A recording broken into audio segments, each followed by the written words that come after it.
Chimamanda Okafor, or Chima as her friends called her, had been waiting for this moment her whole life.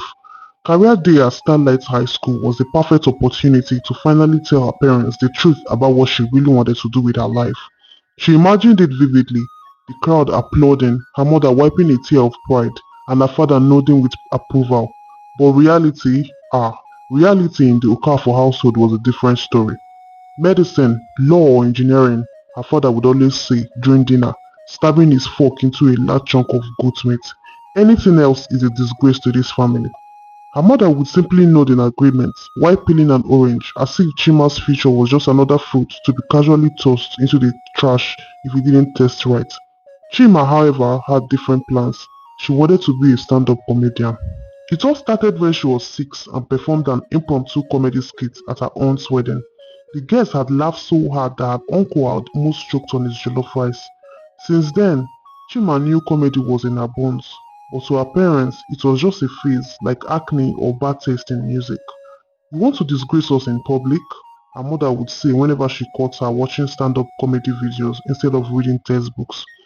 Her father, an over-serious engineer, once gave her a lecture about respectable careers while tightening a bolt on their faulty ceiling fan. The fan had fallen 2 days later, and Chima had cracked a joke about it that had her mother laughing. Her father, he had stared at her like she was the root cause of all their household problems. Determined to prove her point, Chima devised a plan. She would tell her parents she was preparing a presentation on the role of engineers in nation building. Instead, she was secretly working on her stand-up routine for career day. The morning of the event, her heart pounded like an overzealous talking drum. Dressed in a crisp white shirt and black trousers, she looked every bit the serious student her parents wanted her to be. But deep down, chaos was brewing. In the car, her mother was beaming with pride. "You will make us proud today, my dear," she said.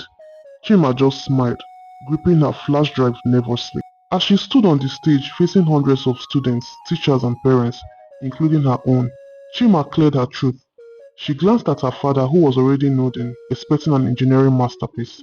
Instead, she began. So the other day, my dad tried fixing our ceiling fan. Let's just say, if engineering doesn't work out for him, he can only start a career in demolition. Laughter erupted from the audience.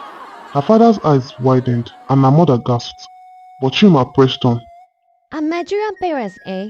They have a PhD in guilt tripping. 1 minute you're talking about your dreams, next thing you're getting a full lecture on how they trek to school to one shoe. The hall shook with laughter. Even the principal, who rarely smiled, was wiping tears from his eyes. Her parents, on the other hand, sat frozen like statues. Her father's jaw had dropped so low it would have caught Suya from the front row. When it was all over, Chima walked up to her parents cautiously, bracing for the worst. Her father was staring at her like she had just announced she was moving to Mars. "Chimamanda," he said slowly, his voice dangerously calm. "What was that?" Before she could answer, her mother burst into laughter. "I always knew you were funny, but this one passed my power." Chima's eyes widened in surprise. Her father sighed, shaking his head. "If you are going to be a comedian, at least be a good one, and don't joke about my engineering skills in public again." Chima blinked. "So you are okay with it?" Her father grumbled. "No, but what choice do I have? You have already disgraced us." Her mother hugged her tightly. "Your father is just pretending, he's proud." And just like that, Chima realized that sometimes following your dreams wasn't about waiting for approval. Sometimes you just have to get on stage and own your moment. As they left the school hall, her father muttered under his breath, "We need to find a way to monetize this talent too."